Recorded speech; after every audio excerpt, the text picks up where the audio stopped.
seguiremos haciéndolo porque sé que Mariano y todo el equipo están entusiasmados. Pero esto es una historia real, repito. Seguimos con la investigación. Segundo personaje, José Loeches. Parece increíble, pero lo contaron y esta es la historia. ¿Qué sabemos de él, Diego? Bueno, José Loeches seguramente que a mucha gente le suena. José Loeches o Pepe Loeches es ingeniero de grabación, tiene en su haber 5 premios Grammy, nada más y nada menos, y aunque sigue ofreciendo clases magistrales sobre temas de sonido de vez en cuando y hace apariciones en radio de forma esporádica, hoy está retirado, se dedica a la apicultura. Nosotros conseguimos otra vez varias vías de contacto con él, conseguimos correo electrónico, conseguimos su dirección postal, conseguimos teléfonos, lo escribimos y la verdad es que en un principio no obtuvimos respuesta. Y yo intenté personalmente acceder a él usando las redes sociales, hubo un silencio absoluto y fue entonces cuando se puso también un poco en marcha la maquinaria, ¿no?, de Milenio 3, de Cuarto Milenio, con la ayuda de Carlos Largo, de Fermín Agustí y con la tuya, ¿no?, con tus propias gestiones.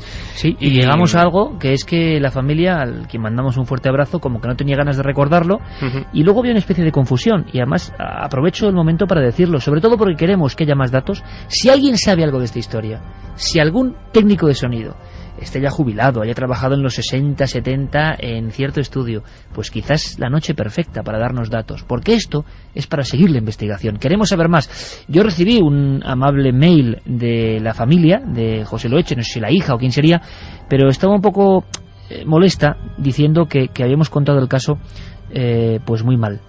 Claro, es la confusión, ¿no? Nosotros nunca hemos contado el caso. Yo entiendo que hablando de misterio, de televisión, piensen que efectivamente pues es Iker y su equipo, pero es que en este caso yo con muchas disculpas dije, no hemos tocado nunca este caso, nos encantaría. Si otros lo han hecho y lo han contado diferente o mal, pues en este caso de verdad no es nuestra culpa. En fin, no tuvimos noticias, pero seguiremos investigando. Lo importante es que hay datos reales, casos ante un suceso tan espectacular, tan increíble. Y si te parece, Diego, vamos a rescatar el corte de Pepe Loeches, esa eminencia, repito, 5 premios Grammy, que aseguraba a las cámaras de televisión española lo que vais a escuchar. Entonces paré la música y mi afán era de comunicarme con esta forma o con este tipo de energía, lo que quiera que fuera, ¿no? Porque lo de fantasma no me suena a mí muy allá, ¿no? Claro, lo increíble es que sean 2 cortes que seguramente procedían de un material más largo y que se han quedado ahí de momento y seguiremos investigando, pero claro, son personas físicas que responden a una profesionalidad, que no son interesados en estos temas y que contaban esto. Y que aunque no quieren hablar, Iker, yo sé que te confirmaron que esto fue real. Claro. No lo escondían. Otra cosa es que no querían volver a recordarlo, volver a revivirlo, pero eso, el tema está ahí. Bueno, lo que podemos hacer es eso, las vías de contacto toda la semana. Guillermo León también filtra un montón de información que llega a ikerjimenez.com, La Nave del Misterio en Facebook y Twitter. Hoy en día todo puede tener un alcance más próximo, todo está hiperhilado y lo que intentamos es saber más, desde luego, tanto para aclarar como para desmentir. Nos da igual, queremos saber, por favor, porque es importante. Creemos que es un caso de una magnitud tremenda y que ya se contó en su día. Lo que pasa que no queda buen recuerdo por parte de los protagonistas. Es una música, una historia y una serie de sucesos donde se repetía la visión de una sombra que no llegaba a ser humana, pero que lo parecía. Diego, que nos veremos con próximas historias y que disfrutaremos de este arte viejo y eterno de la radio. Un fuerte abrazo te voy a decir, pero bueno, que prácticamente nos informas ahora de todo lo que pasa en la otra frontera, en lo digital. En unos minutillos con Milenio Red. Hasta ahora, Iker. En unos minutillos no, amigo, ahora mismo. Ole.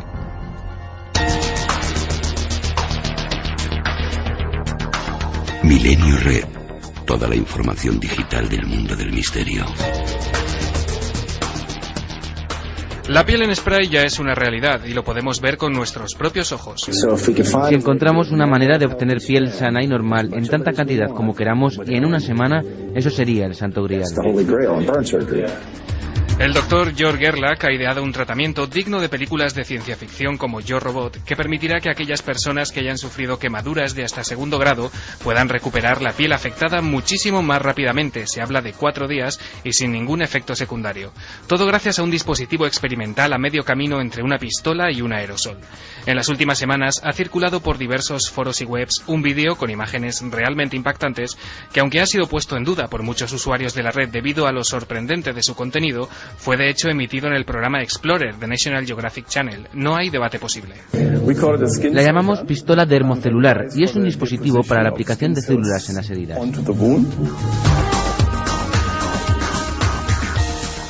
El sitio de noticias Avax News nos ofrece una oportunidad única de visitar algunos de los lugares más curiosos, oscuros y macabros del planeta, todos ellos reunidos bajo un título revelador, El Reino de los Muertos.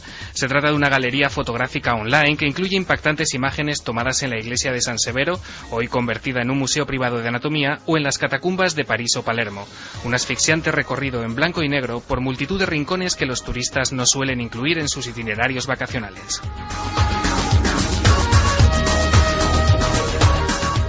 Sergi Faber es el responsable de andreas.faber.cat, una web dedicada a recuperar la valiosa obra de su padre, el añorado investigador Andreas Faber-Kaiser. Hola, bona nit, Catalunya, des de l'estudi 7 de la teva ràdio, amb les salutacions cordials de tot l'equip que fem possible Sintonia Alfa. Susana Bonany, Núria Robles, Carles Caiguera y Andreas Faber-Kaiser. En esta página encontramos una jugosa selección de los artículos que este autor, especializado en la investigación de la otra cara de muchos aspectos de nuestra historia, escribió para distintas publicaciones. También nos ofrecen los podcasts de sus programas de radio, una sección que va creciendo mes a mes. Además, está ultimando un apartado exclusivo sobre la revista Mundo Desconocido, de la que se ha digitalizado ya su primer ejemplar, disponible en PDF.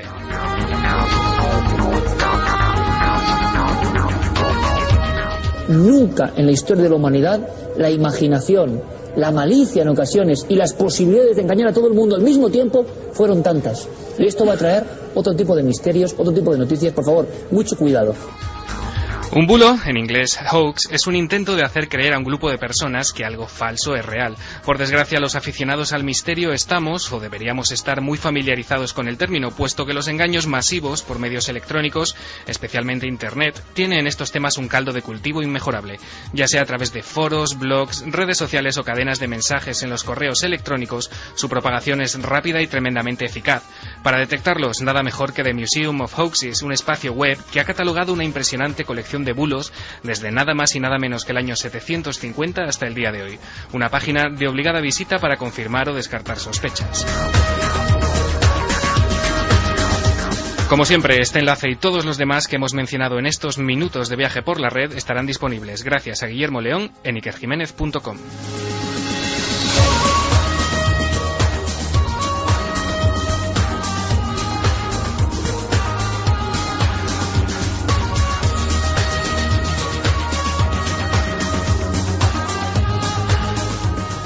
Tres y 20 minutos, toda la información de lo que pasa en la red.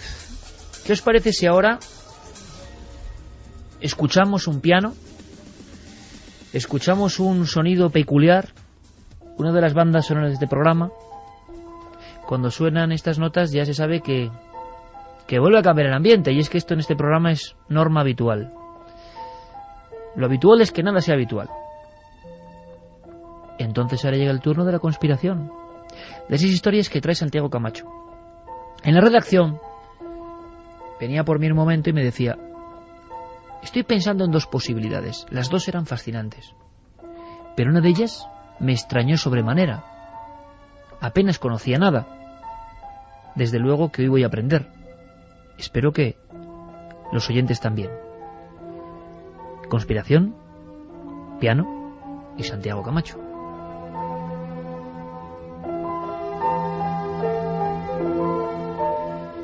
Pues han sido muchas las ocasiones en las que en este programa hemos hablado de la mítica Ahnenerbe, la oficina de ocultismo de las SS, y hemos hablado de ello por curioso y por ser algo completamente único e inédito en la historia. Al menos eso creíamos, porque ¿cómo se te queda el cuerpo, Iker, si te digo que en 1969 la Central de Inteligencia norteamericana fundó su propia oficina de ocultismo?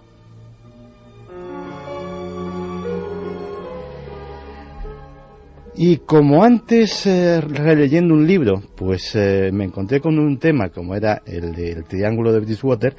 Esta semana, releyendo otro de Gordon Thomas, Las torturas mentales de la CIA, me encuentro con un pequeño párrafo que hace referencia a algo que se llama la Operación Often. Y bueno, básicamente en esas líneas pues te da las indicaciones de que se trataba eso, de un proyecto sobre ocultismo por parte de la CIA. Así que automáticamente, en mi primera lectura, reconozco que me había pasado completamente por encima de este tema, me puse a investigar sobre ello y me he encontrado con datos absolutamente increíbles. Para empezar, otro antiguo conocido del programa, el siniestro doctor Ewen Cameron, aquel médico canadiense que se dedicaba a borrar completamente la memoria de sus pacientes hasta dejarlas, la mayor parte de las mujeres, como recién nacidos. Pues este hombre parece ser que también era un experto en artes ocultas y que esa iniciativa, él ya trabajaba para el proyecto MKUltra, esa iniciativa parte de él, se la propone al Departamento de Servicios Técnicos de la CIA y obtiene un presupuesto inicial de $150.000. El nombre, Proyecto Often, Proyecto a menudo, es casi una broma, porque como él decía, a menudo estamos cerca de conseguirlo, pero nunca lo conseguimos.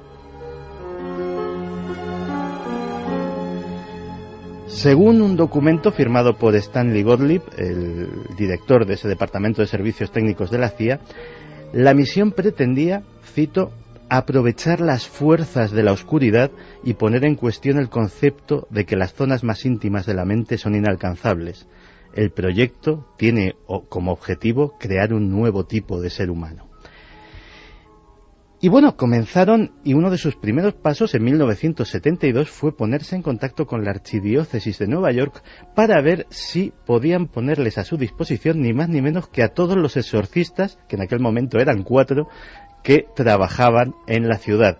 Lógicamente, como parece ser que la central de inteligencia no fue muy clara en para qué querían esos exorcistas, pues la Archidiócesis, con muy buen criterio, decidió que no.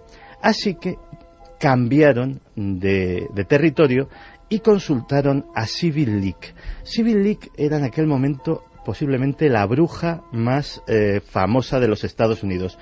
Bruja, era una de las digamos, precursoras de la Wicca, del movimiento del neopaganismo. Y bueno, era famosa porque tenía un cuervo siempre en su hombro, era a través del cual pues él lanzaba sus hechizos. Pues los funcionarios de la CIA comenzaron a conseguir que auténticos covens, auténticos aquelarres de brujas en todo el país empezasen a trabajar para ellos a base de ¿qué? Pues de mandar maldiciones a líderes enemigos, de intentar matar con el pensamiento o con la brujería a objetivos determinados y bueno, pues ellos irían viendo los resultados a ver si esto tenía algún tipo de utilidad. Normalmente se presentaban como investigadores de un falso Instituto de Ingeniería Científica, nombre que había inventado el propio Cameron, y bueno, estos investigadores convencieron a una serie de clarividentes para que trabajaran como asesores de un programa de educación bastante impreciso que se llevaba a cabo en un edificio secreto de Washington. En ese edificio era frecuente pues ver a hombres de largas barbas y túnicas blancas vestidos de druida o mujeres ataviadas de gitana hablando con gran seriedad con pulcros agentes de la CIA de traje gris interesados en identificar cómo la interpretación de las líneas de la vida o de los bultos de la cabeza de una persona podía servir a las labores de inteligencia. Incluso llegaron a contratar a un astrólogo de San Francisco especializado en definir el carácter a través del color de los ojos de las personas. Eso sí, poco antes de que se hiciera público que era un completo farsante. No obstante, ellos no se desanimaron y siguieron viendo a ver cómo la brujería y las artes adivinatorias podían usarse en el espionaje y contraespionaje. Les interesaban especialmente prácticas como el vampirismo psíquico, el vudú y los viajes astrales. También consultaron a varios demonólogos para ver si era posible invocar a las fuerzas de la oscuridad para que les ayudasen en algunas misiones. En mayo de 1971, la Operación Often tenía en nómina a 3 videntes profesionales contratados a jornada completa. Cada uno de ellos cobraba $350 por semana, más gastos, para compensar sus ingresos habituales, ya que la CIA era su único cliente. Esta gente permanecía en cubículos insonorizados durante horas en un piso franco, leyendo periódicos y revistas de actualidad para que se centrasen en los temas que les alertasen psíquicamente. Entonces grababan en cinta todo lo que se les ocurría y cómo podría desarrollarse la continuación de un acontecimiento concreto que les llamase la atención. Y la verdad es que acertaban con una pasmosa frecuencia. Uno de ellos predijo que el presidente Richard Nixon ganaría un segundo mandato, pero que durante este sufriría un severo revés político que, bueno, podría haber sido perfectamente el Watergate. Otro predijo que la guerra de Vietnam terminaría de modo desastroso para los Estados Unidos. Y un tercero, que el secuestro de aviones se convertiría en la mayor amenaza para los Estados Unidos en un futuro.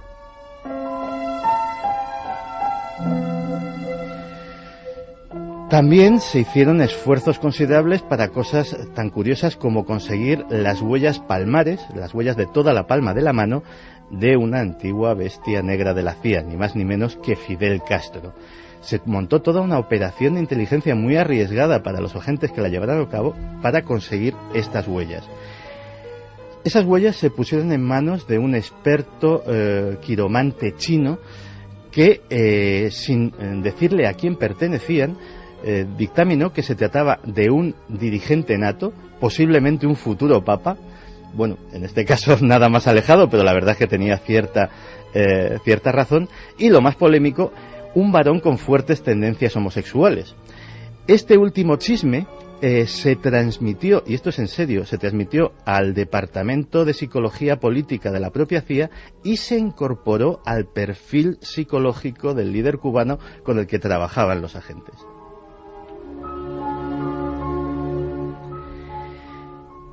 En octubre de 1970 también se consideró la posibilidad de situar videntes como estos que tenían encerrados en ese edificio de Washington en puntos estratégicos del telón de acero. La intención era que sintonizasen con lugares como Berlín Este, Varsovia, Moscú, y que observasen las vibraciones que captaban por si podían tener noticia previa de algo importante que sucediese en esos lugares.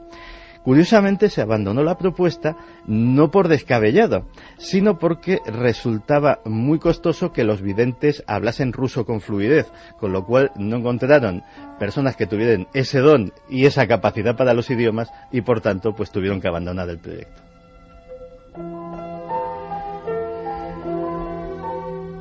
Llegó el proyecto a ser tan serio que financiaron una cátedra de ocultismo en la Universidad de Carolina del Sur, financiada íntegramente por la CIA.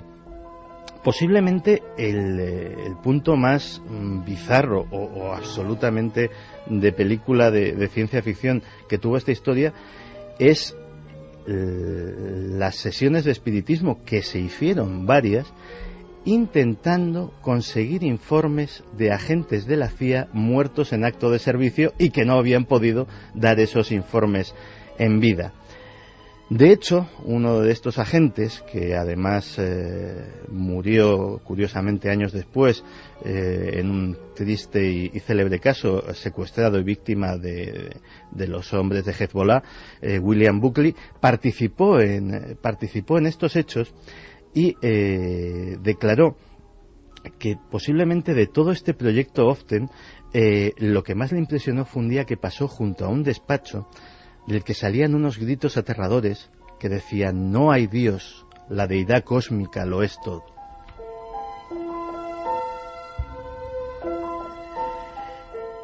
Inducir posesiones demoníacas, aprovechar el poder de la sugestión mágica, en definitiva, que ese tremendo poder que tienen los brujos vudú de Haití o que tenían las brujas medievales, ver si fuera sugestión o fuera real, lo podían utilizar en su beneficio los agentes de la CIA.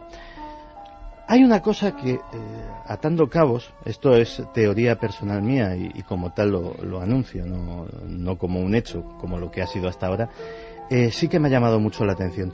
Todo esto se desarrolla en unas fechas muy concretas, que son principios de los 70, en las que muchos años después se reportan lo que en la psicología psiquiátrica estadounidense se llaman los casos de abuso ritual satánico.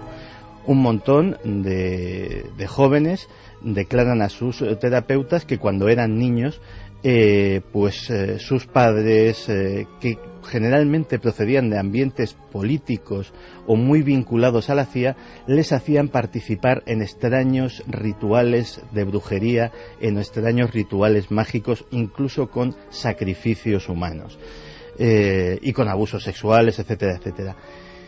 Todo esto, los casos del abuso ritual satánico, son la base de un síndrome, el síndrome de memoria falsa, que dice que las personas que han sufrido un trauma de algún tipo, sea un abuso sexual, etcétera, etcétera, muchas veces utilizan un recuerdo falso para ocupar ese lugar y librarse del fraude. Pero los abusos rituales satánicos, curiosamente, solo se daban en unos lugares muy concretos, que son esas cercanías de los círculos de inteligencia de los Estados Unidos, y en unas fechas muy concretas que curiosamente coinciden con el desarrollo del proyecto Ofen. Para terminar, el proyecto Ofen se canceló a mediados de los 70, pero tuvo una continuación de la cual no sabemos nada ni se ha filtrado nada. El proyecto Connecticut Hulu. Su nombre en clave es lo único que conocemos. Y solamente una cosa más. No hay que confundirlo con otro proyecto que se llamaba MK Often, que estaba en el ámbito del MK Ultra y en el cual participaba un español. Pero esa es otra historia.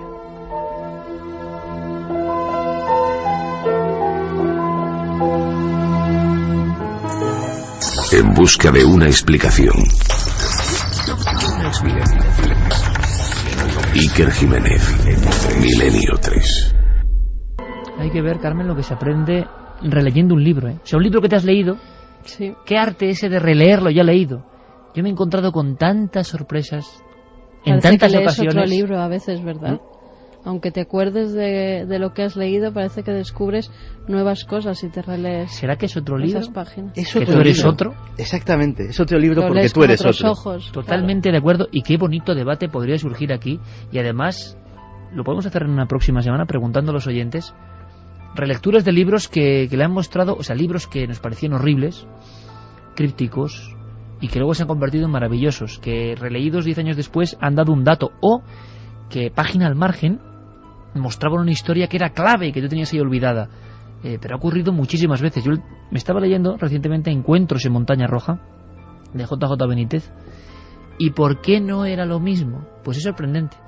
Cuando yo leí Encuentros en Montaña Roja, que tiene un inicio que es demoledor, o sea, periodísticamente demoledor, maravilloso, es ese JJ Benítez, año 78, Gaceta del Norte, y le pasan la llamada, fijaos qué inicio, le pasan la llamada de la secretaria, que le dice, del periódico, que un piloto de Iberia, de Aviaco, le llama porque recién llegado al aeropuerto de Las Palmas han estado viendo en las últimas noches unos focos de luz, unas luminarias dentro del volcán apagado de Lanzarote llamado Montaña Roja. Y el comandante Gárate le dice a Benítez, oye, vente para acá porque eso no es normal. Podrías incluso bajar al cráter. Y es la aventura de Benítez convenciendo a su redactor jefe para salir al galope, coger un vehículo, irse al aeropuerto y llegar a ese lugar que era remotísimo, el faro de Punta Pechiguera y ese cráter tan especial. Porque yo lo leí de niño, Encuentros en Montaña Roja. Cuando lo leo ahora hace unos días, mis sensaciones eran tremendas, increíbles, la magia de los libros, ¿verdad, Santi? Porque claro, yo he estado ya allí y pasé bastante inquietud, tengo que decirlo. Es un lugar muy especial. Cuando vuelves a leer un libro que te cuenta algo que ha cambiado dentro de tu propio paradigma, que representa otra cosa, ves que hasta las mismas frases significan otra cosa. Con lo cual la magia del lenguaje, la interpretación, la receptividad de un texto que nos parece algo muerto, algo ya plasmado, no. Es como la música. Cambia, como cambia nuestra vida. Es algo bien misterioso. Bueno, hablaba Santiago Camacho en esta magistral columna sonora hablándonos de un proyecto que yo desde luego desconocía, que eso aparecía eso en una nota al margen, y quería recordar, para que no se pase de largo, que en el informativo de Carmen, en las noticias de las 2, hablaba un hombre, fíjate qué curioso, es toda esa época, Santi, es el inicio del año 73, coincide en Estados Unidos, no deja de ser curioso, ¿eh? Tengo un libro aquí, bueno, desencuadernado por completo, que pone DISO, que era el grupo que yo tenía de niño en Vitoria, Antonio Rivera, secuestrados por extraterrestres, el famoso caso de Pascagoula en Mississippi. Es muy curioso, dos hombres que trabajan en los astilleros, Charles Hickson, que es el que ha muerto, y Calvin Parker. En toda esa época, he contado ya, ha narrado perfectamente Santi Camacho, describen algo tan absurdo, ¿no? ¿Quién sabe si eran experimentos de alucinaciones o no? No lo podemos saber. Pero ellos describen que de pronto ven una especie de aeronave flotando en el propio lago Pascagoula, el Mississippi. Están los dos tranquilamente charlando, cae la noche y de inmediato, fijaos qué visión, qué fuerza, ¿no? Ven un objeto y casi sin darse cuenta ven ya tres figuras que no saben si están nadando o caminando, pero que como provistas de un patín invisible están acercándose a ellos. Son tres gigantes, tienen los brazos un poco separados del cuerpo y una especie como de cráneo deforme. No hay ojos, todo es oscuridad y una especie de pico. Es una cosa horrible, inexplicable y que cuentan bajo hipnosis. Varias en diferentes hospitales militares. Les obligaron a callar. Año 73, ahora ha muerto el testigo. Uno de esos casos increíbles que es en pleno caldo de cultivo de las creencias, como ha contado Santiago Camacho. Como él decía, quizá todo esté interconectado, quizá no. Pero desde luego, qué época más especial, los años 70. Y en la redacción, donde se cuece todo este programa, había, no discusión, pero sí uníamos datos de una palabra que ya ha surgido en estos micrófonos y que aterra: muti. Santi aportaba que en Londres habían aparecido troncos flotando y extremidades de niños. Exacto, niños africanos sacrificados. Un niño negro, sí, apareció, además estuvo muy investigado por la policía y es cuando empiezan a descubrir que en Londres se están haciendo este tipo de rituales. Y sobre todo en algunas zonas de Uganda, Tanzania, parece que la persecución al albino se ha convertido en algo terrible, o sea, en una especie como de plaga, donde en este caso el negro ataca al blanco, es así, al que es blanquecino y que lo creen producto de una relación incestuosa. Cuando en los tiempos remotos había personas que nacían con deformidades o que eran diferentes, incluso la propia teología admitía que eran unión incestuosa entre hombre y animal. Lo cuenta el médico Ambrose Paré. Es decir, siempre hemos creído al diferente como un estigma, como algo marginal, algo terrible. En este caso el albino representa una anomalía y se está utilizando en brujería. ¿Os acordáis, amigos, Santi y Carmen, que en Cuarto Milenio hablamos del muti y hablamos con testimonios de la BBC que investigaban en el terreno lo que parecía ser una ola de sacrificios terribles? Hubo personas, claro, es que el mundo está lleno de listos, que dijeron que eso era un fraude, que no era así, que se lo había inventado la BBC, que no tiene otra cosa que hacer, ¿no?, que inventarse cosas con niños y sacrificios, y desplazando allá al lugar de los hechos un equipo. Bueno, pues John Sistiaga, yo creo que no hace falta presentarle, ha estado allí. Ha traído unas imágenes impactantes y sobre todo una experiencia cerrada al corazón que es muy difícil de olvidar, me imagino. Ha indagado en el muti y ha hablado con nuestros compañeros Fermín Agustí y Carlos Largo. Este es el resultado. Podemos decir, como tú ya adelantabas en el informativo, Carmen, que hay áreas, incluso frases, incluso escenas que dan náuseas, sinceramente. Pero está ocurriendo y tiene que ver con la magia. Por eso lo contamos. La historia del muti y de la persecución al albino, hoy, siglo XXI, en algunos puntos de África.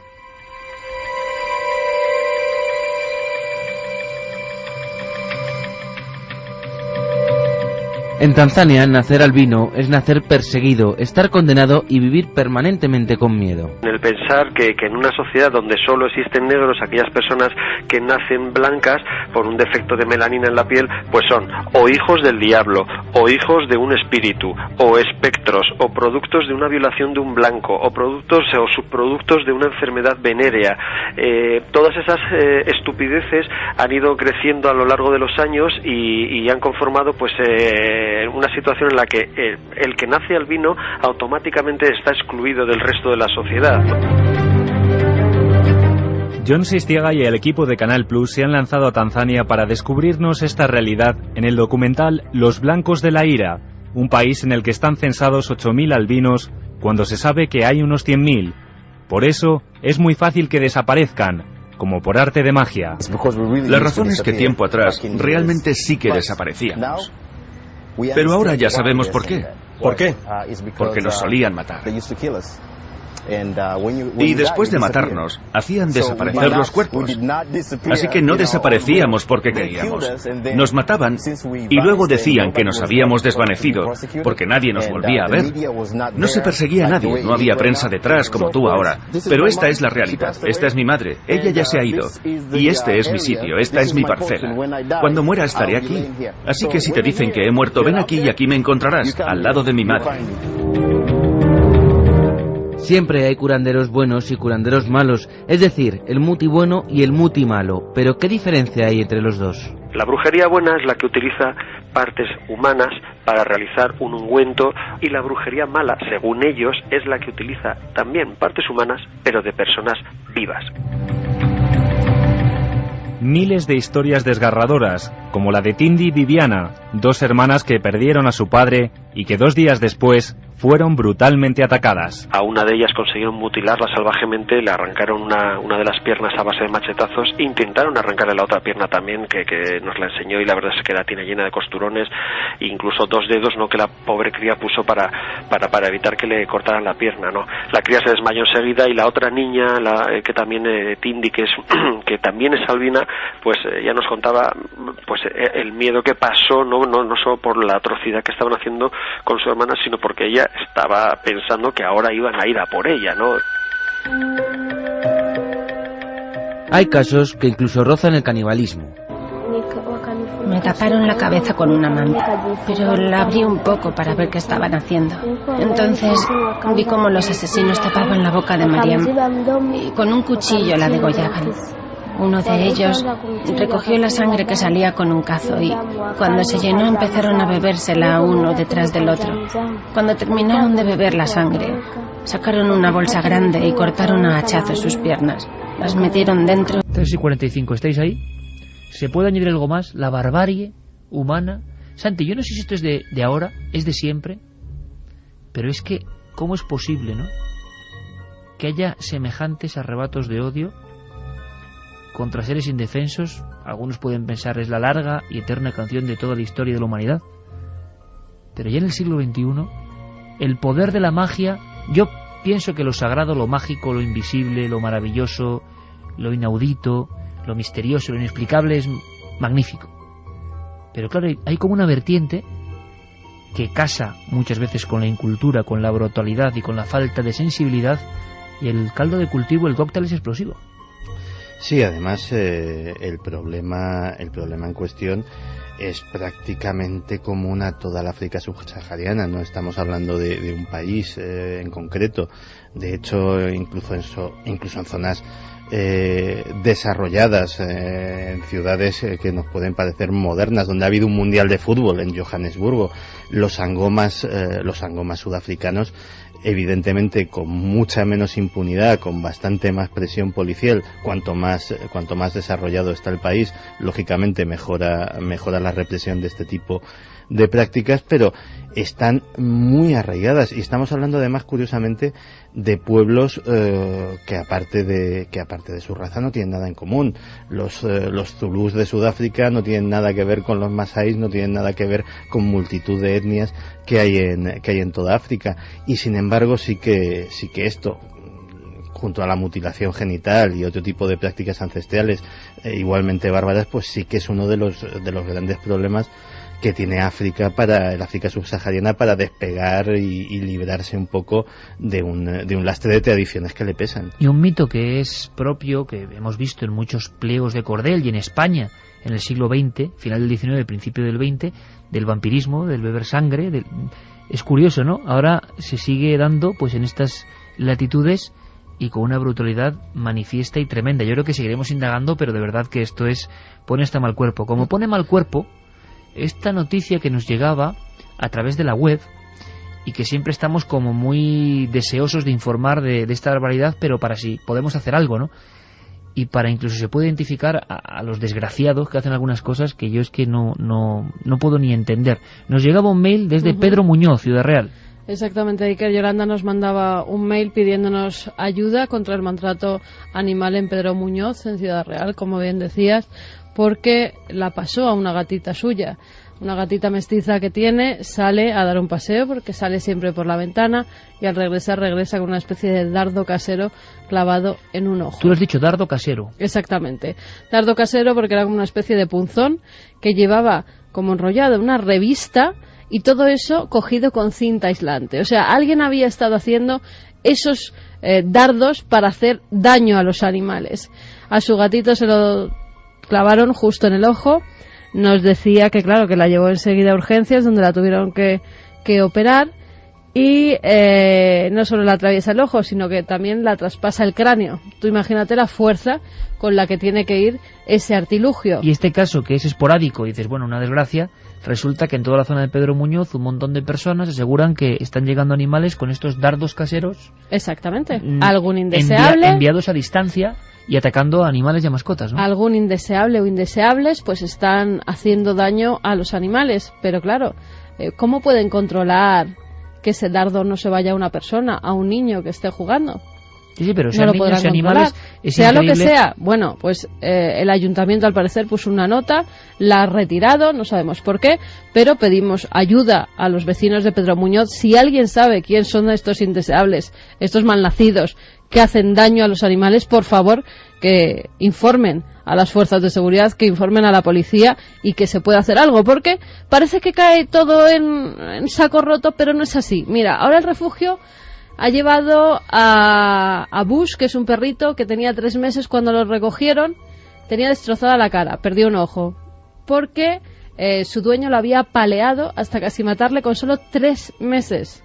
3 meses tenía el perrito. Bueno, pues ahora está imputado el dueño de ese perro por apalearle y se va a tener que enfrentar a un juicio, esperemos que con penas graves. Sí, señor, si es que eso es justo lo que iba a decir. El caso del dardo, que sea un dardo es meramente anecdótico, con escopetas de perdigones, con palos, con piedras, con tirachinas, con lo que el que tiene esa mala sangre usa el elemento que tiene a mano y alguno pues le echa imaginación, como hemos visto.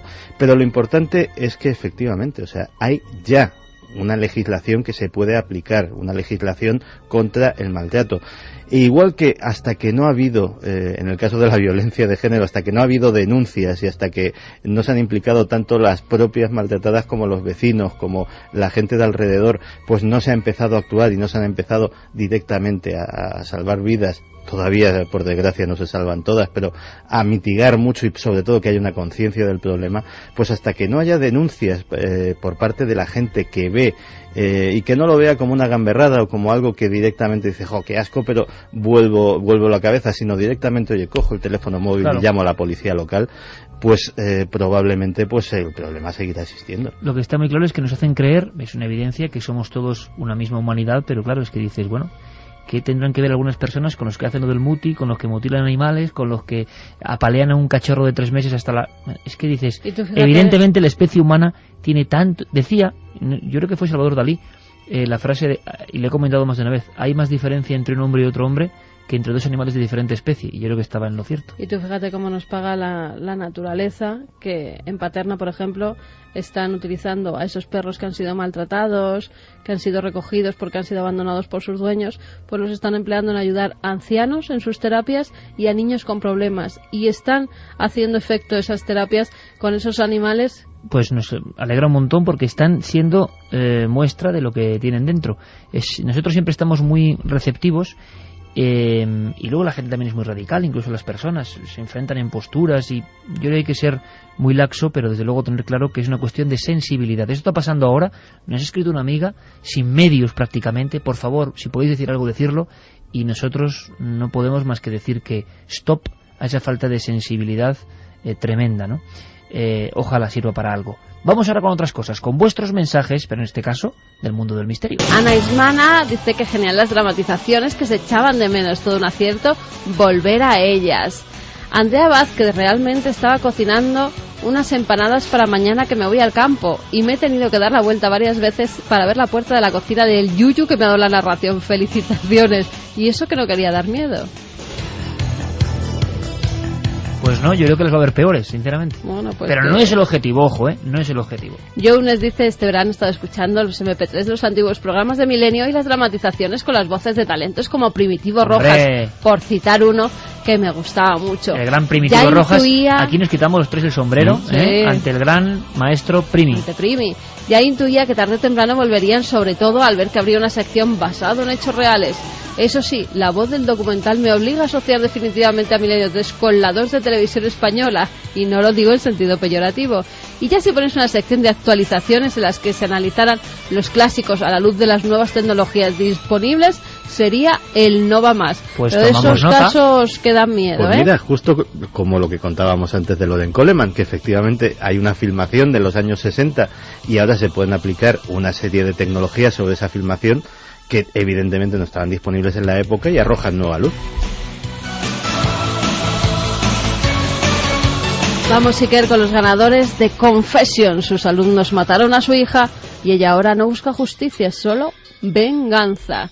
Pues el primero es para Javi Corral, que nos decía, pues mirad qué casualidad que ahora mismo estoy en un estudio en pleno descanso de tanto componer. Un estudio de grabación. Así que gracias por amenizarme este rato con este interesante tema. Oye, el mejor lugar para escuchar esta historia es ahí, como lo he hecho yo antes, apagado en un estudio de grabación. No, además, con los monitores del estudio, que aquello se oye absolutamente de forma maravillosa, pues de verdad que lo disfrutes, amigo. Y te imaginas que de repente en algún lugar de ese estudio se pone la música que estábamos escuchando.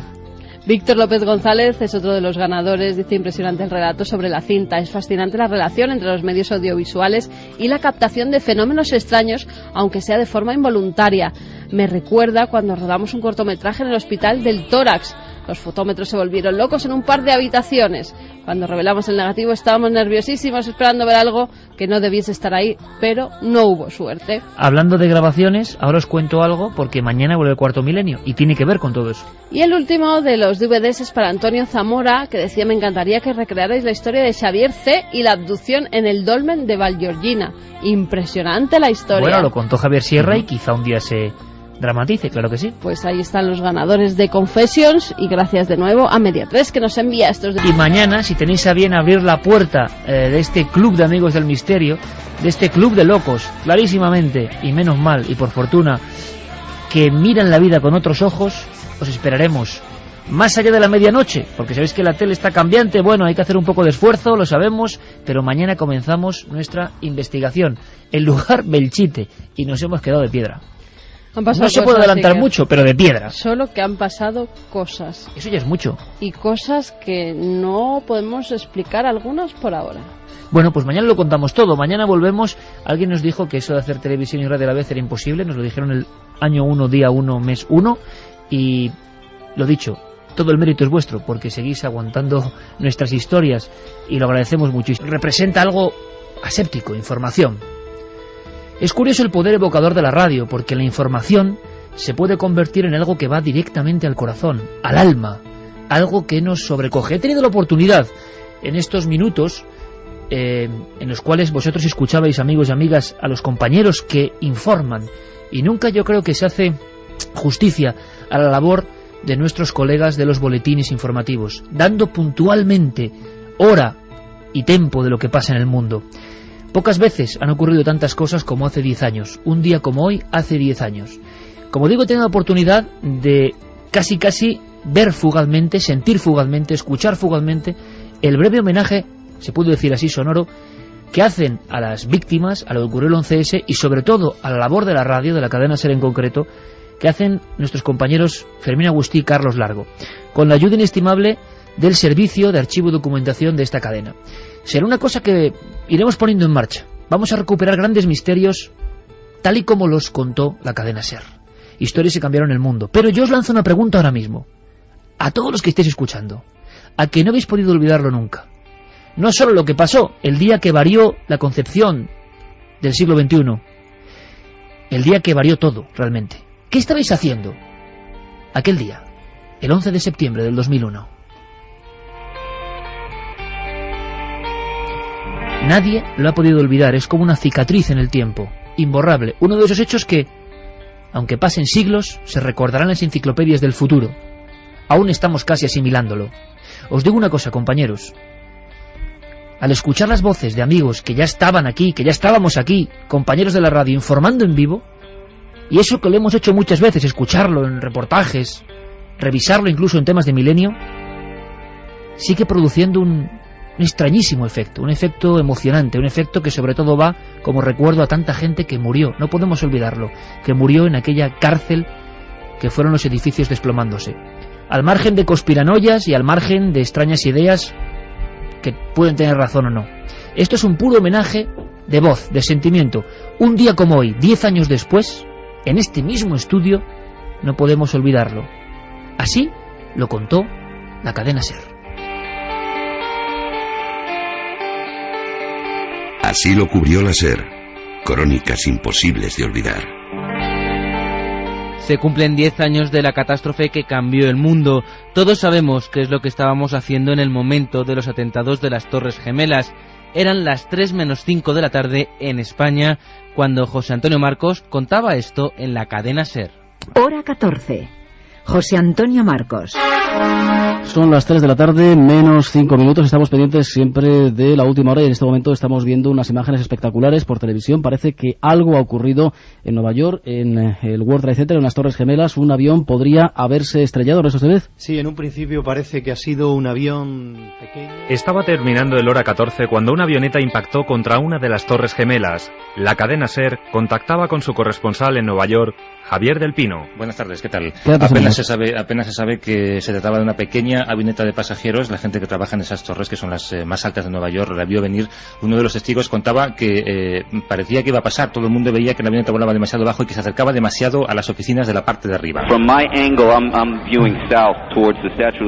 Desde donde yo estaba, la avioneta se ha acercado volando bajo y se ha estrellado contra la parte alta de una de las torres, aproximadamente 20 pisos por debajo del tejado. Veíamos que volaba demasiado bajo. Ahora no sabemos muy bien lo que pasa, pero podría haber mucha gente por allí. Ante el desconcierto de los primeros minutos llegan nuevos datos a la redacción de la SER. Ahora son las 2 torres gemelas las que están en llamas. Una de ellas, la que ha tenido, digamos, el golpe principal, la primera avioneta, en torno al piso número 80. Esto significa 15 pisos por debajo del tejado. No solamente la gente que haya podido verse afectada en esas oficinas, en esa parte, en esos 3 o 4 pisos. Eran las 3:15 aproximadamente, y hora 14 recoge un nuevo testimonio. Usted no estaba dentro esta mañana. No, inclusive estaba vistiéndome para ir a trabajar cuando escuché la primera explosión. Y claro, se quedaría de piedra. Sí, bueno, abrí la ventana porque tenía las persianas cerradas, escuché la explosión y fue muy raro. No me parecía. Y en directo ocurrió lo que nadie quería imaginar. José Antonio, se ha desplomado una de las 2 torres. Adiós. Se acaba Ahora de desplomar. mismo, efectivamente. La torre que en principio fue la segunda contra la que colisionó la avión. El país estaba consternado. José Antonio Ponseti se encontraba en la ciudad de Los Ángeles. Y nos hemos despertado con la noticia de lo que está sucediendo en el país y con una ciudad de Los Ángeles vacías. Ahora mismo la policía ha tomado la ciudad. Están dando avisos por televisión. Interrumpimos. Se cae la segunda torre. Javier del Pino, ¿qué es lo que acaba de ocurrir? Se ha caído la segunda torre gemela. Las torres gemelas son historia. Las Torres Gemelas son historia. Y estas, algunas de las voces de su recuerdo. Es horrible, no tenemos control de nada. Ellos tienen el poder. No, nosotros estamos intentando llamar afuera de... Hoy a las 3 menos 5 de la tarde volveremos a escuchar cómo contó la SER aquel 11 de septiembre del 2001. Toda la emisión en cadenaser.com.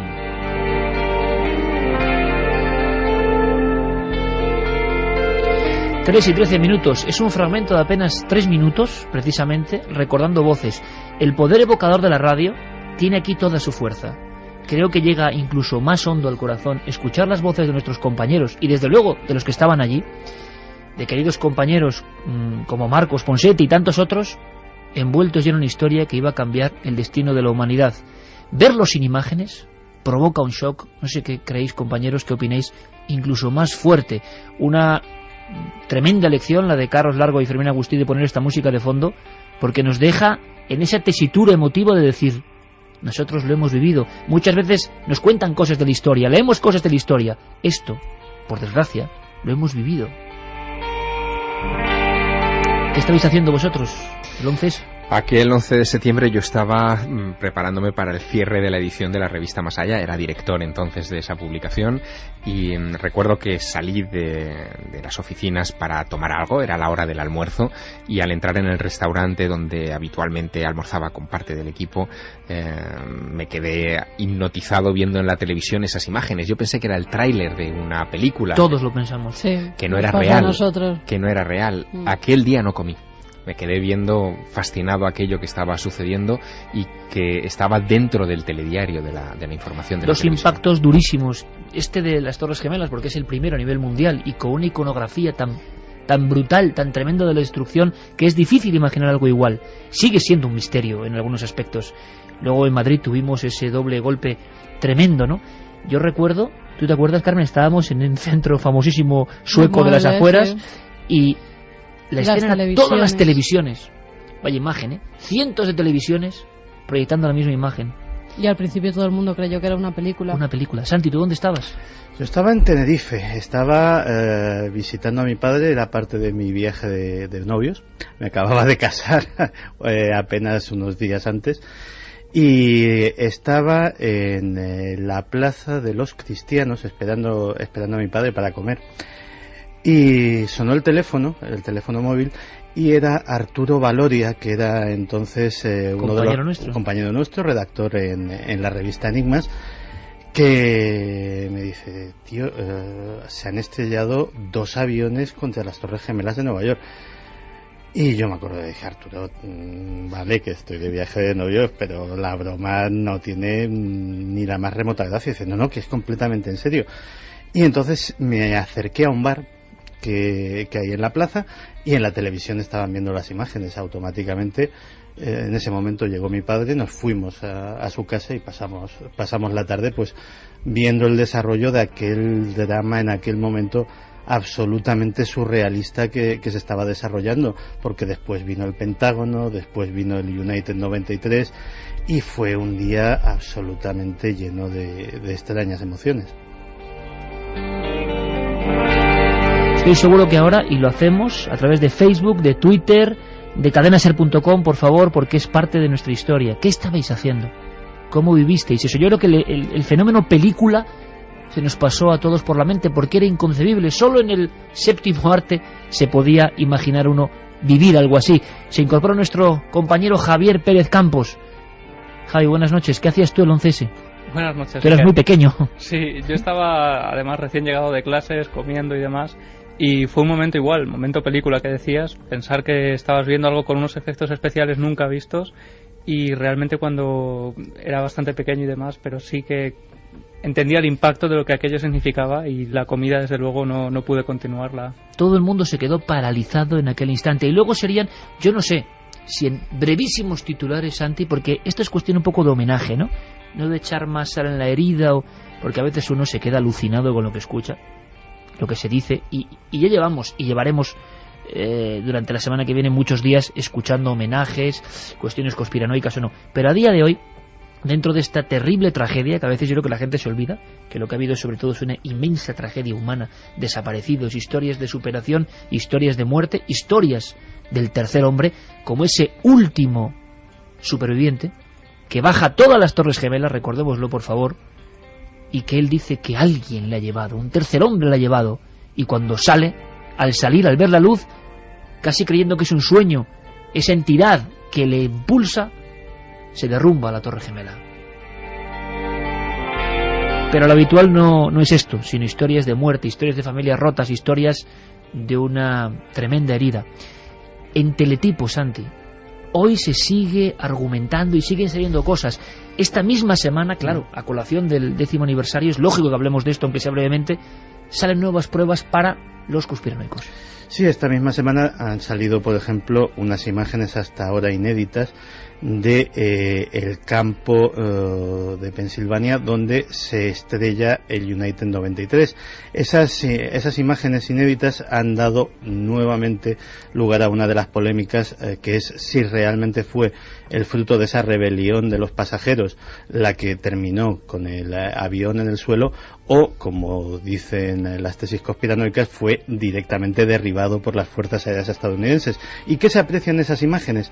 Pues lo que ha llamado la atención es que no se ve más que humo, no se ve absolutamente nada más que una llanura con una tenue columna de humo que sale del lugar del impacto, pero en el cielo hay una enorme nube de humo negra. Esa enorme nube de humo negra es la que está induciendo a pensar que hubo una explosión en el aire que no se corresponde precisamente con ese pequeño hilito de humo de los restos que quedan abajo, con lo cual a los que creen en la tesis del derribo del avión pues les ha dado nuevas alas.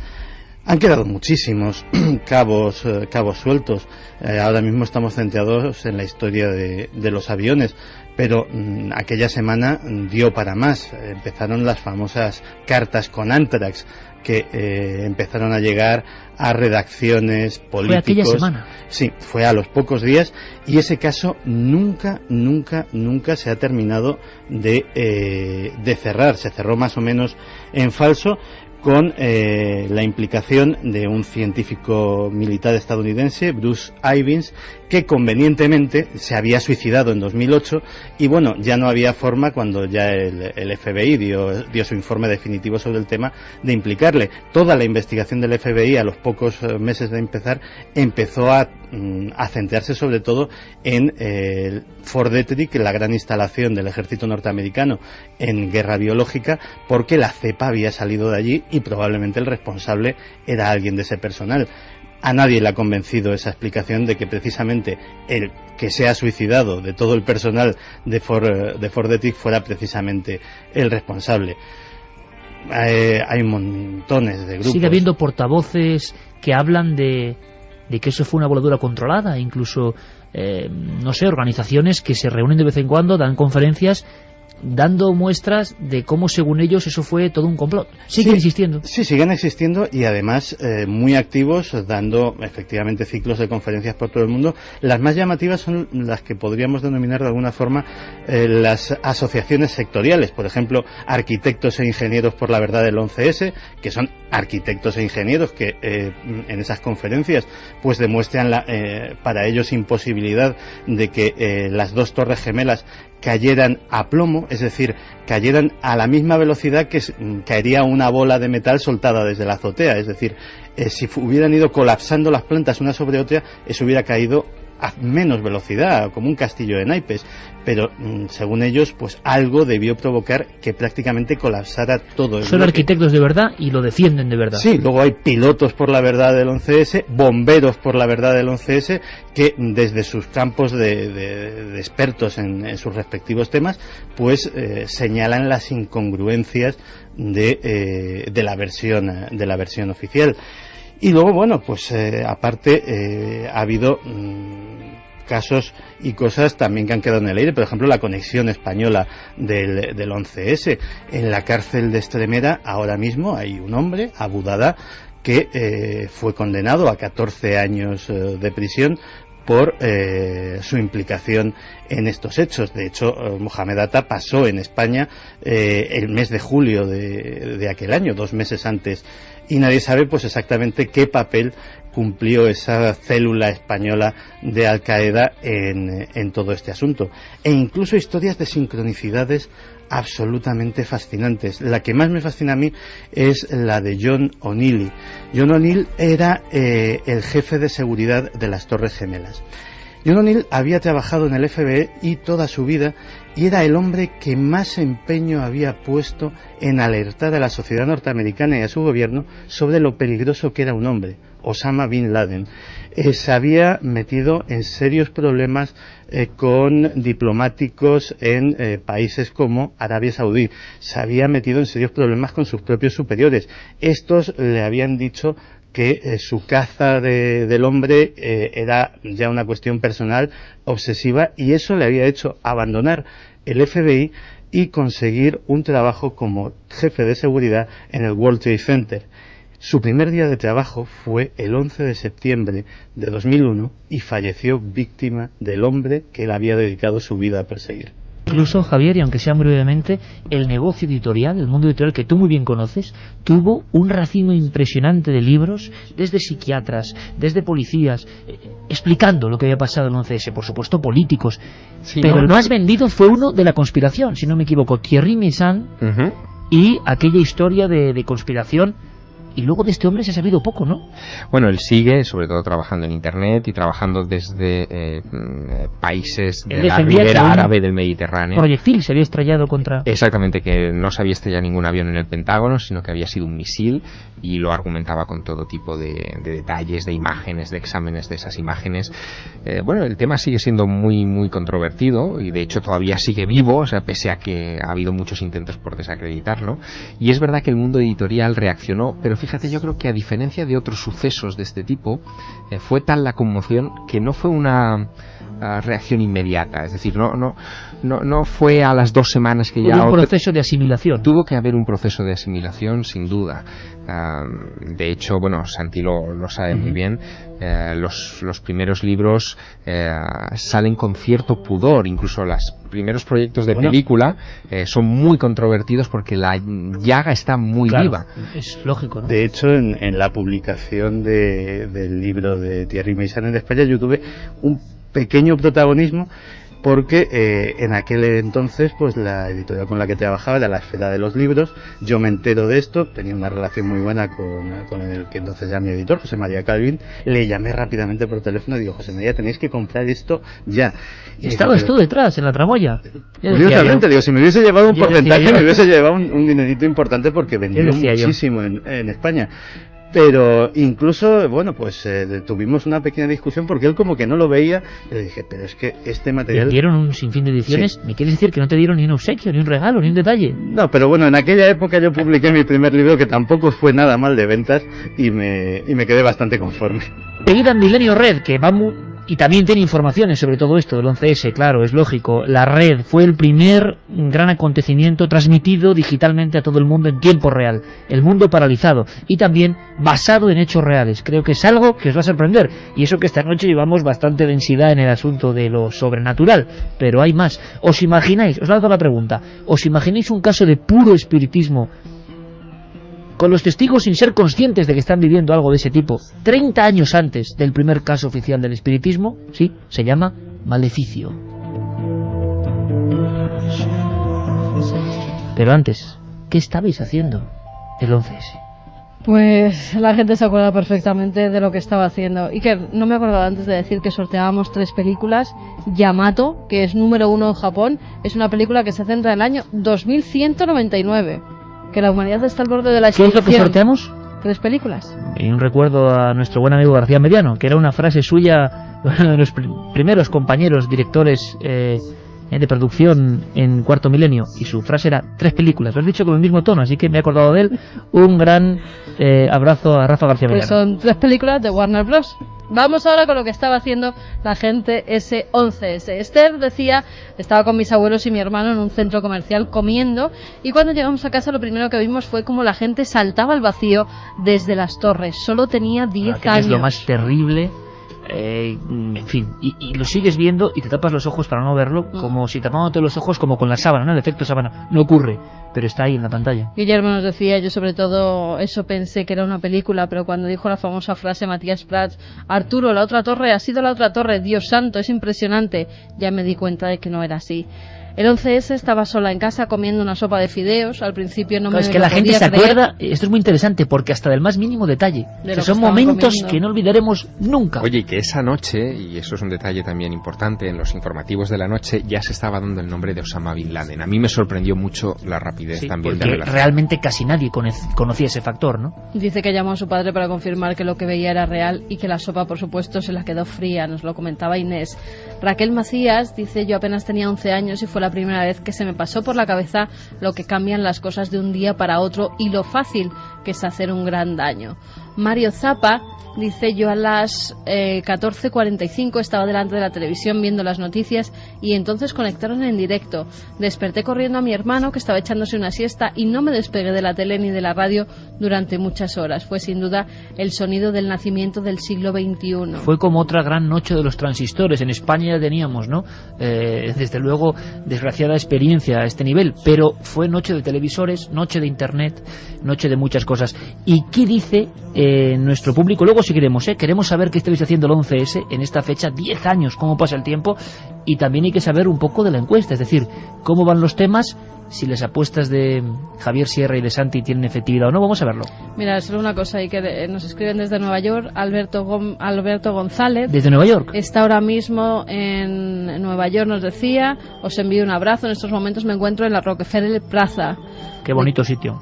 Deciros solo sobre la fecha de mañana que la gente de aquí lo vivió muy intensamente. He podido saber que se han triplicado la policía en estos días. Normalmente hay 7.000 y ahora hay muchos más controles. Al parecer es que se está esperando otro atentado, eso decían las que no, las por noticias. Favor. 3:29, un corresponsal en vivo desde Nueva York, que oye Milenio 3, esto es la magia de la radio, y yo recuerdo en mi primera visión de la Zona Cero, pocas veces he sentido ese hálito del viento, esa soledad, ese dolor concentrado, era el vacío en mitad de la ciudad con más vida del mundo, posiblemente. Yo me acuerdo pasar por los túneles que habían puesto para dar la vuelta a donde se encontraban las Torres Gemelas, que pasaba mucha gente, ¿te acuerdas? Y todo el mundo iba callado, y eso que hacía ya muchos años que las Torres Gemelas habían caído. Yo tuve una firma de libros en un Borders, en una de las librerías justo enfrente de la Zona Cero, y la verdad es que la recuerdo con extrañeza, porque desde la mesa donde estaba firmando ejemplares de mis novelas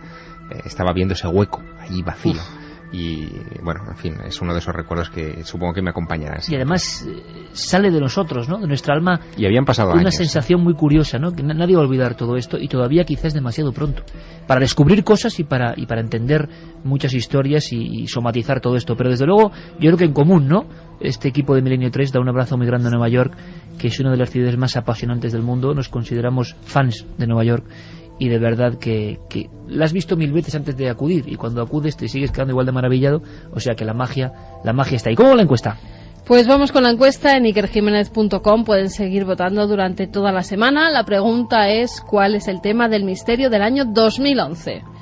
Va ganando Santi, Wikileaks. Vaya. 36,6. Después Tormentas Solares, 32,3. Wikileaks va ganando. Wikileaks va ganando. Santi Camacho y su poder.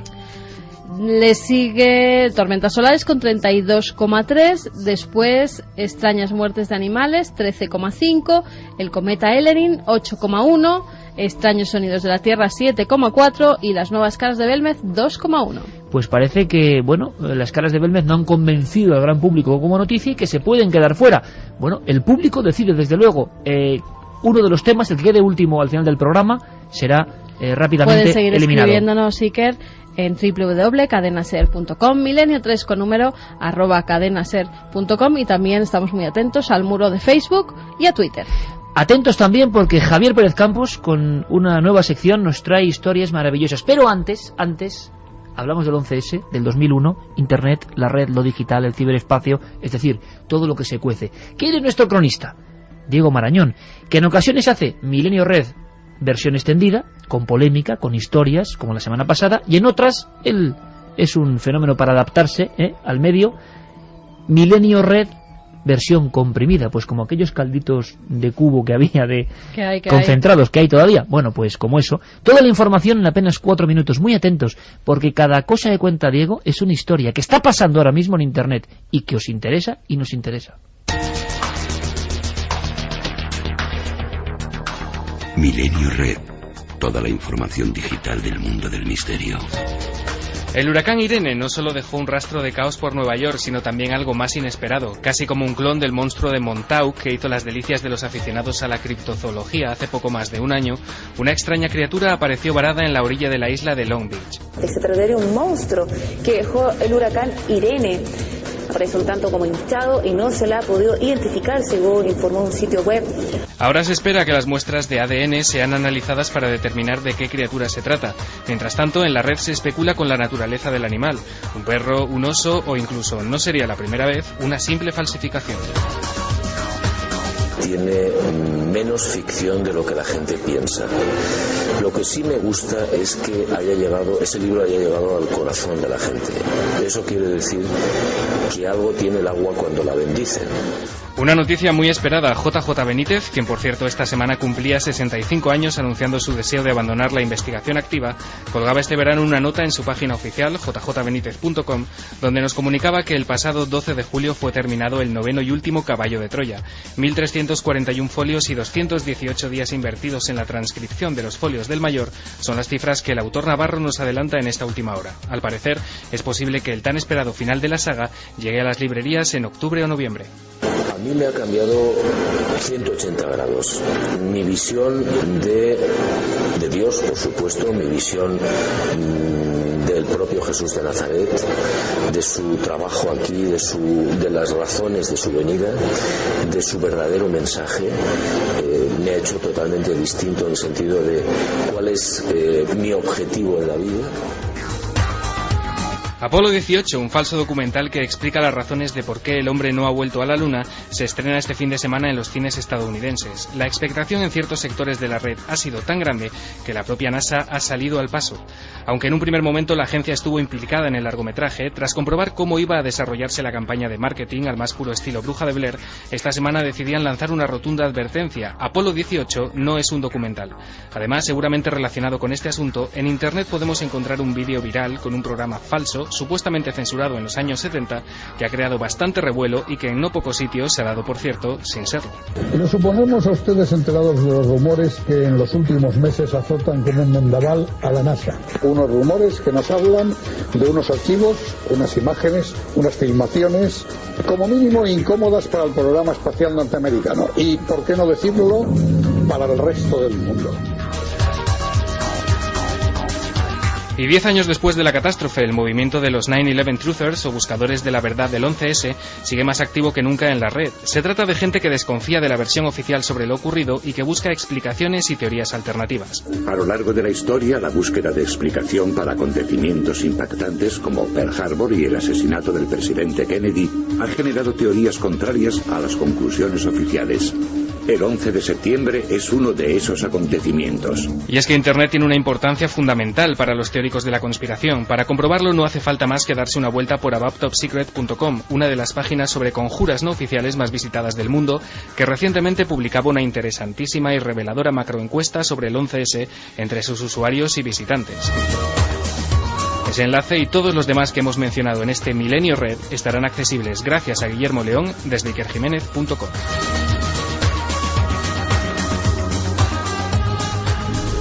No todo es lo que parece.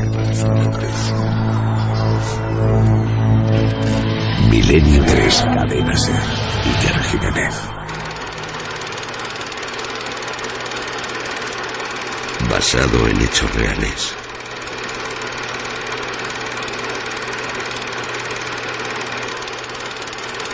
Pues sí, un viejo proyector de cine, de esos que ya casi no quedan. Porque las películas que queremos comentar tienen su historia fotograma a fotograma. Yo lo planteaba a mis amigos y a todos vosotros. Vamos a ver. Atentos porque esto es muy sorprendente. Es otra especie de caja de Pandora pero llena de celuloide. El interpretador, el hombre de la sala, colocando estas viejas cintas, es Javier Pérez Campos. 1847. Hydesville, Nueva York. Fraude o no, ahí nace el moderno espiritismo. Incluso hay una especie de monolito que lo recuerda. Unas niñas, unos golpes. Seguro que se ha contado en la radio más de 1847 veces. Así que no hace falta repetir ni un solo argumento. Se funda la conexión posible entre hombres y entidades de otros planos. Se cuenta que se encontrará también en el subsuelo el cadáver de un buhonero, Charles Bryan Rosma. Se cuentan 1000 historias que al final se quedan fluyendo entre la realidad y la ficción. Pero la fecha está clara, 1847.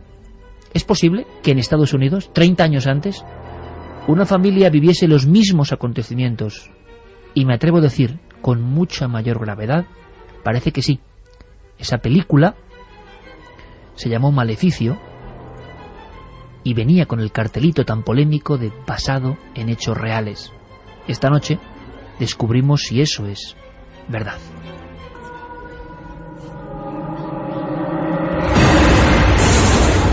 Primero ruidos en la pared. A continuación, pasos.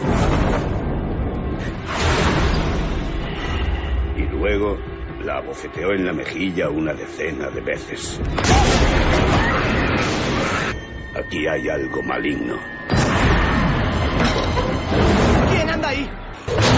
¿Ahora todos sufrimos pesadillas, profesor?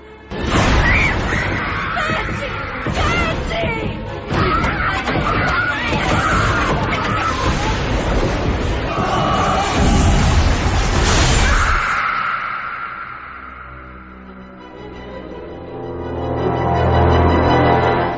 3:39 minutos. Seguro que muchos habéis visto esta película con algunos efectos muy poderosos, muy desagradable. Es ese tiempo del Estados Unidos profundo y una familia que parece que está conviviendo casi con lo infernal. Pero es 30 años antes, repito, de los primeros sucesos del espiritismo. Maleficio. Javier Pérez Campos, compañero, resulta que Maleficio tiene una historia real muy poco conocida aquí en España. Pues sí, Maleficio es una película que además pasó un poco desapercibida, ¿no? Para mi gusto, por todo lo que muestra, ¿no? Y cómo lo muestra. Cuenta la historia, y nos vamos a centrar en la historia real, que tiene una fuerza, como decimos muchas veces, ¿no? La realidad supera la ficción.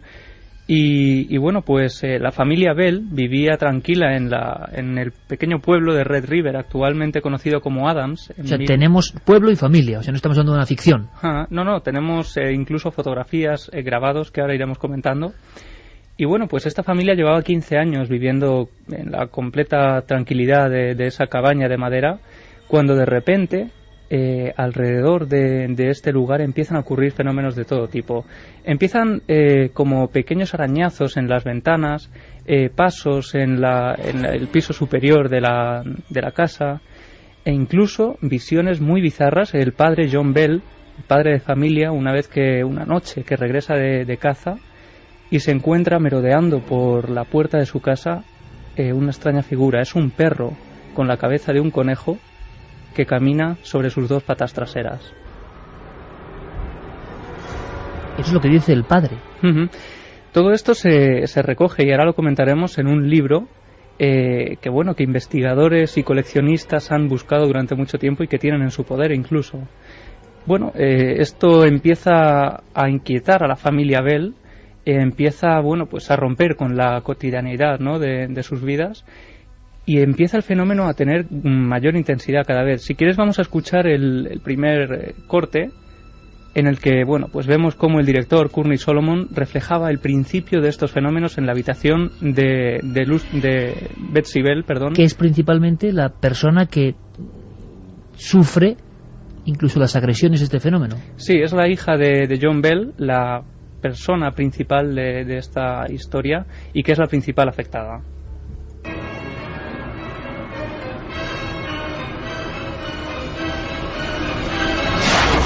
Betsy, ¿qué ha sido ese ruido? Madre, hay algo en mi habitación. Cálmate, cariño. Tranquilízate. Hay algo en mi habitación. El viento ha abierto la ventana. Voy a cerrarla. No, aquí dentro hay algo. Ha conseguido entrar. Seguro que muchos estarán pensando en El Exorcista. Parecía la conversación entre la niña y su madre: en esta habitación hay algo, ha conseguido entrar. Claro, nos trasladamos a 1973. Pero no, esto es 140 años antes. ¿Qué estaba pasando? Pues era el momento de uno de los primeros ataques que sufre Betsy en su habitación, pero como te digo, con el paso del tiempo parece que este ser que atormentaba a la familia Bell empieza a tener una ira mucho mayor, una fuerza mayor, y empieza principalmente con estos arañazos, golpes y demás. Acaba incluso arrancando las ropas de la cama de Betsy, acaba incluso golpeando en la mejilla varias veces, arrastrándola de los pelos por el suelo de su habitación y de toda su casa, e incluso los familiares una noche abren la puerta y ven como Betsy está como colgando del cabello, y unas manos invisibles están abofeteándola. Y este es el cartel, que era un efecto especial, cuidado, muy logrado, de la película Maleficio, que yo creo que se estrenó hacia el 2007 y 2008 en España. El cartel era de verdad impactante. Era una muchacha, claro, toda uno lo veía desde el punto de vista del misterio y era como recrear todo el ambiente de la historia de las hermanas Fox. Todo. La muchacha, una adolescente, estaba pues prendida por algo del aire, el pelo hacia arriba, el pelo erizado hacia arriba, como cogido por una mano invisible, y algo le estaba agrediendo. Y ese era el cartel que además tuvo su polémica en su día en Estados Unidos. Al parecer, los investigadores del caso real llegan al límite de asegurar que esto estaba ocurriendo en esa casa en 1817. Sí, 1817. Y además la historia llega a tomar un calibre que gente de poblaciones cercanas incluso se empieza a acercar a este hogar casi como peregrinaciones hacia lo sobrenatural. La familia Bell en ningún momento cobra nada a todos los visitantes, incluso se les ofrece cobijo y alimento durante el tiempo que quieran estar allí. Y llega un momento en que incluso piden ayuda a un exorcista de la época, ¿no?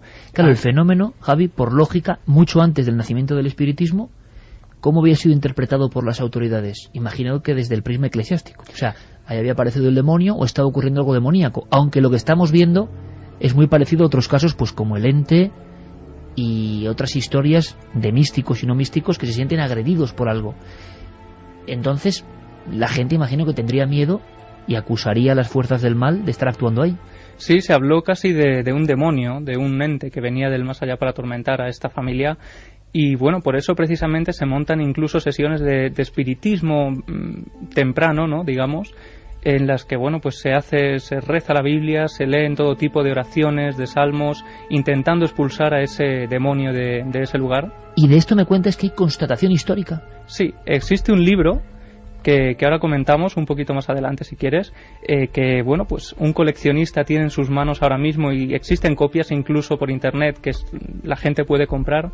Existe la cabaña donde ocurrieron todos estos hechos, existen grabados de todos los personajes, y existen sobre todo las tumbas de aquellas personas que murieron atormentadas.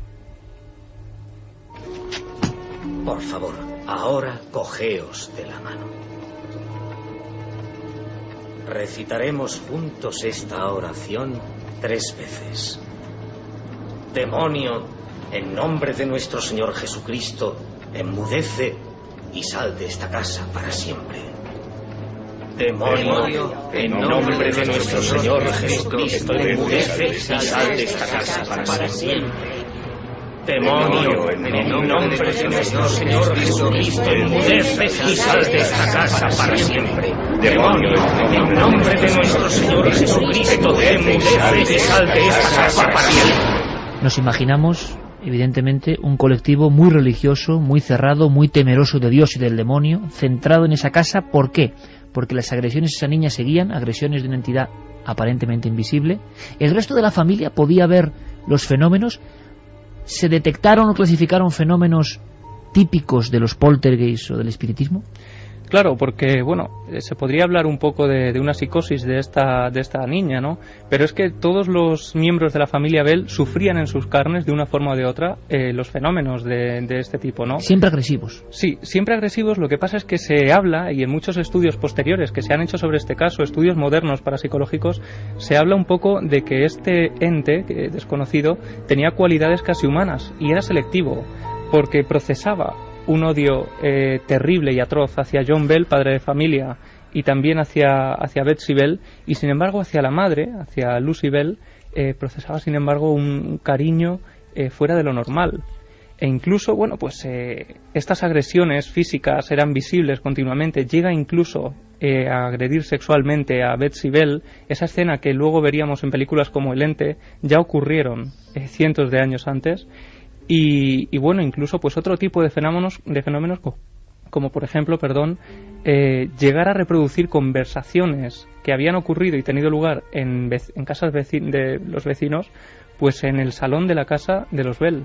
Estabas hablando de personas que en aquella época, siglo XIX, aseguraban que estaban oyendo voces que se correspondían a escenas, claro, mucho antes de cualquier tipo de grabación, que se producían en otros lugares. Sí, e incluso que adelantaba hechos futuros que iban a ocurrir, y amenazaba continuamente de muerte a John Bell. Y esto es un hecho importante, porque finalmente acabaría ocurriendo lo que este supuesto ente decía desde un primer momento. Hubo incluso presencias en la casa humanas, me refiero, de máxima importancia, interesándose por el caso. Sí, allí llegó un hombre pues una persona de alto rango militar a tomar constancia de lo que estaba ocurriendo, ¿no? Esa persona vive en sus carnes todo lo que allí le habían comentado, las agresiones, con más virulencia que nunca prácticamente. Aquella persona se fue diciendo que prefería luchar contra la Armada Británica a pasar una noche en la casa de los Bell, y aquella persona era Andrew Jackson, que con el tiempo acabaría siendo el 7º presidente de los Estados Unidos. Vayamos a la realidad, a esto que parece una película increíble. Por cierto, ¿hubo alguna muerte? Sí. Ocurrió finalmente John Bell un 19 de diciembre del año de los 1830, ¿sí? John Bell aparece muerto en su habitación al lado de una botella. Pues todos piensan que John Bell ha sido envenenado, ¿no? Dan a probar el líquido de esa botella a un gato que tenían por allí, y el gato efectivamente muere. Lo que no se sabe y se ha teorizado mucho es si John Bell le cambiaron sus medicamentos por esa botella de veneno, o si fue él que en un intento desesperado de acabar con la maldición intentó acabar con su vida. Ha habido investigadores que hablan de caso concreto, de grabados, de fotografías de una casa, o sea, una especie de copia de lo que ocurre en Hinesville, Nueva York, donde existió hasta hace poco, ahora creo que hay una reproducción, la casa donde nace el espiritismo. Nos extraña que esto sea mucho antes. Hemos logrado saber algo de ese libro. Sí, vamos a escuchar en el corte pues a uno de los investigadores privados que tiene este libro en sus manos. Fue el primero, Beau Adams, coleccionista de la zona, y que pues se obsesionó con el caso hasta lograr dar con este libro. El aspecto más interesante de esta historia es que la gente y los lugares puedan demostrarse como algo real. Había un hombre llamado M.V. Ingram que escribió Historia autentificada de la bruja de Bell. Se imprimió en 1894.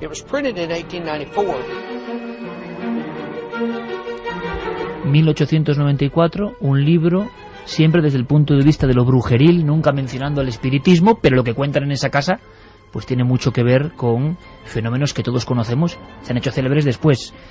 Esa familia, al parecer, pues fue enterrada cerca del lugar y está en sus tumbas. Existen documentos sobre sus tumbas y los principales protagonistas de esta acción o infestación diabólica, según la mentalidad de su tiempo. Sí, finalmente la teoría que se llegó a dar al porqué del encantamiento. Esta familia había vivido 15 años antes en ese hogar y nunca había ocurrido nada extraño ni habían vivido nada fuera de lo normal, ¿no? Hasta ese momento.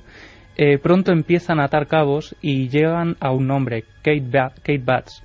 Kate Batts era una vecina con la que John Bell, el padre de familia, había hecho unos tratos, una compraventa de tierras que finalmente no había acabado como debía acabar, y Kate Batts perdió dinero, ¿no? en esa compraventa.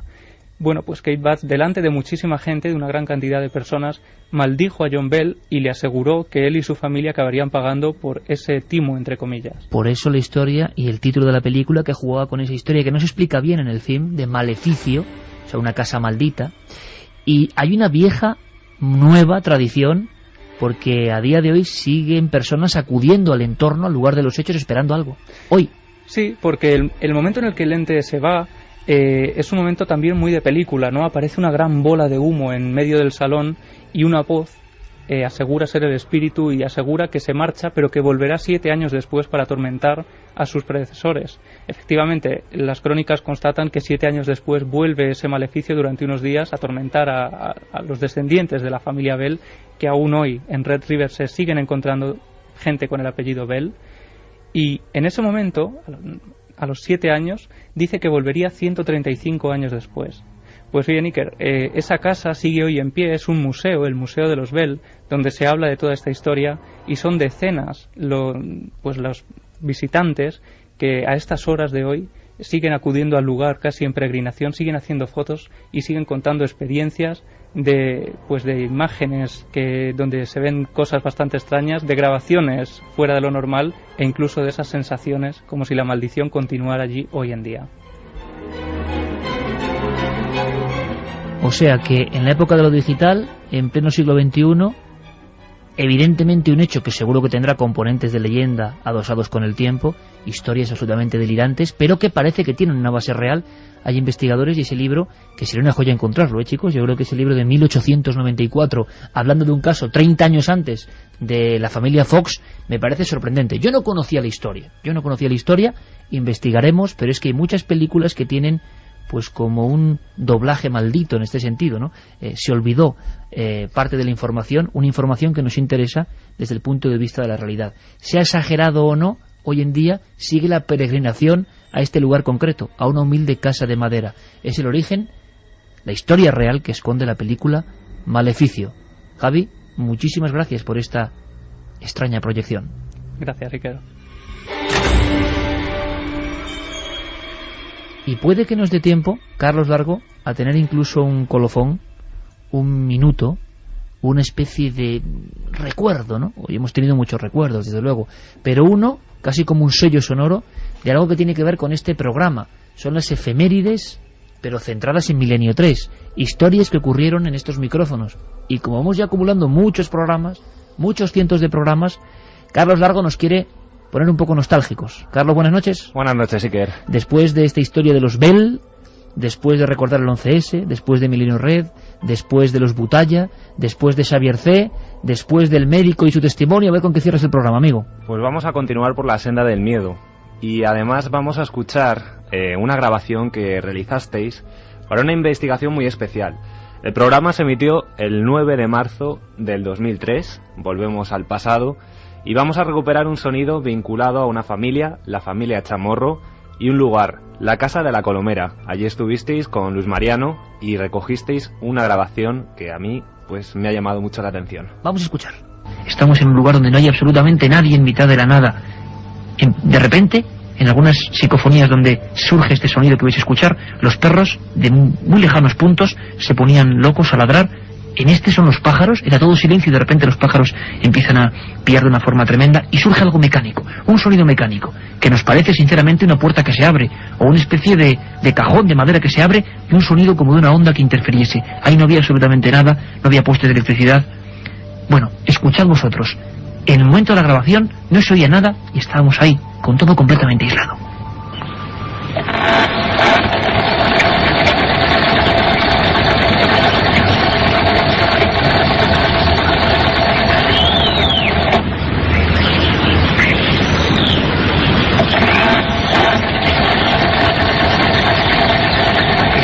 En mitad de la Sierra Morena, y una grabación que tiene mucho, yo creo, analizándola, de sonidos extraños, pero también de sonidos del arrastre del motor del minibus, sí, por lo que nos dijeron en su momento.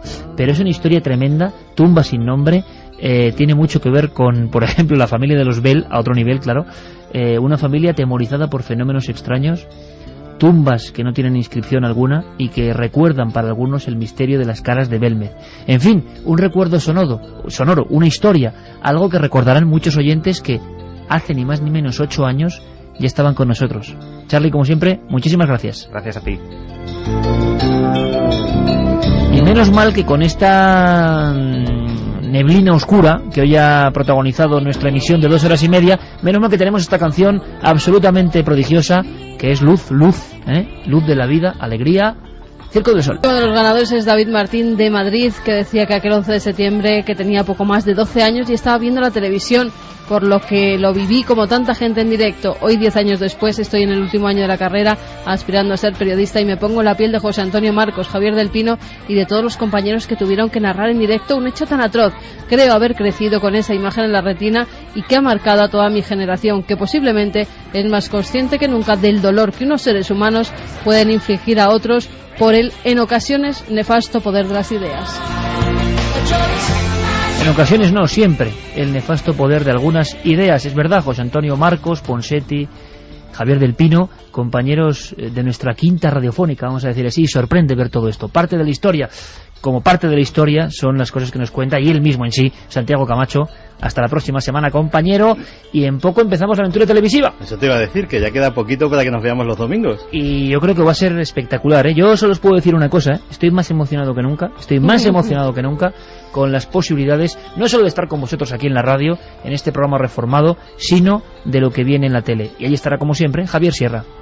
Pues ahí estaremos. En 7 días otro archivo. Estoy ya me conoces, ¿no? Estoy con los dientes largos ya. Lo sé. Y yo también. Vamos a ver qué caso es el que desempolvamos y volvemos a traer a estos micrófonos. Y además sorpresas que ojalá estén Mariano Revilla, Merallo y compañía mediante para la próxima semana. Jaime Campos, gracias compañero. Gracias, un abrazo. Felices investigaciones por esa piel de toro. Carmen, nos vemos en 7 días. Nos vemos en 7 días y alegría para todos. Alegría para todos. Carlos Largo, Fermín Agustí, que nos han puesto la carne de gallina con el 11S. Noel Calero, gracias. El mago del sonido. Y ahora, noticias en la SER. Sed muy felices, amigos.